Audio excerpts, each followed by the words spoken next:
الحمدللہ وحدہ والصلاۃ والسلام علی من لا نبی بعد۔ جماعت میں شامل ہونے کے لیے دوڑنا، یعنی کہ جب نماز ہو رہی ہو، جماعت ہو رہی ہے،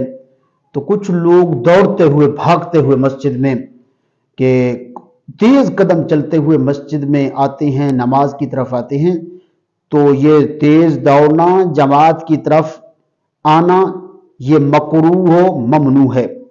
کیونکہ اللہ کے پیارے نبی علیہ الصلوۃ والسلام نے ارشاد فرمایا جب اقامت کہی جائے، فرمایا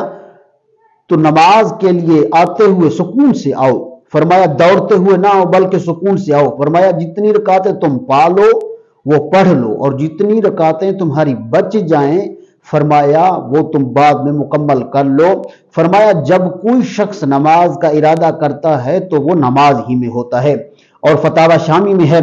فرمایا مکروہات نماز میں سے ایک مکروہ یہ ہے کہ جماعت میں شامل ہونے کے لیے دوڑنا، یہ بھی مکروہ ہے۔ اور ملفوظات اعلی حضرت شاہ امام احمد رضا خان فاضل بریلوی علیہ رحمہ آپ ارشاد فرماتے ہیں، فرمایا مسجد میں دوڑنا، تیز قدم چلنا، جس سے قدم میں دھمک پیدا ہو تو یہ منع ہے۔ اللہ کی بارگاہ میں دعا ہے اللہ تعالی ہمیں عمل کی توفیق عطا فرمائے۔